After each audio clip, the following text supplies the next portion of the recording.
ખબર ગુજરાતમાં મહત્વના સમાચાર સુરેન્દ્રનગરથી મળી આવ્યા છે કે ત્રિદિવસીય સશક્ત નારી મેળાનો ભવ્ય પ્રારંભ કરવામાં આવ્યો છે। પ્રસંગે પ્રભારી મંત્રી દર્શનાબેન વાઘેલા અને નાયબ મુખ્ય દંડક જગદીશભાઈ મકવાણાએ રિબન કાપીને મેળાનું ઉદ્ઘાટન કર્યું હતું। મહાનુભાવોએ સ્ટોલની મુલાકાત લઈ મહિલા કારીગરો સાથે સંવાદ સાધી તેમના હસ્તકલા અને કૌશલ્યને બિરદાવ્યું હતું। 50 સ્ટોલ્સ પર ટાંગલિયા, પટોળા, બાંધણી અને અન્ય સુરેન્દ્રનગરની વારસાગત કારીગરીનું પ્રદર્શન અને વેચાણ કરવામાં આવ્યું।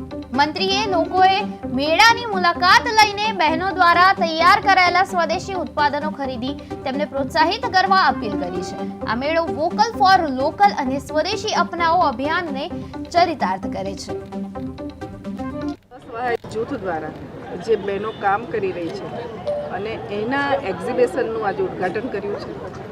સરકાર અને નરેન્દ્રભાઈ મોદી, વડાપ્રધાન શ્રી અને અમારા મુખ્યમંત્રી ભૂપેન્દ્રભાઈ મહિલાઓ પોતાના પગ પર ઊભી રહે એના માટે એ લોકોએ એ વખતે જ્યારે નરેન્દ્રભાઈ મોદી અહીંયા મુખ્યમંત્રી હતા ત્યારે સખી મંડળો બનાવ્યા હતા અને એ સખી મંડળો દ્વારા મહિલાઓ અલગ અલગ એમનો જે વિષયમાં પારંગત હોય, જે વિષયમાં એમને ઇન્ટરેસ્ટ હોય એ રીતે ભરત ગૂંથણ હોય, બાંધણી હોય, પટોળા હોય કે ટાંગલિયા જેવી અત્યારે મેં સ્ટોલ પર જોયું, એ ખરેખર આ સુરેન્દ્રનગરનો એક વારસો છે અને એ વારસો જળવાઈ રહે અને એમની જે કલા છે એ લોકો સુધી પહોંચે એના પ્રયત્નના ભાગરૂપે આજે આ એક્ઝિબિશનનું ઉદ્ઘાટન કર્યું છે।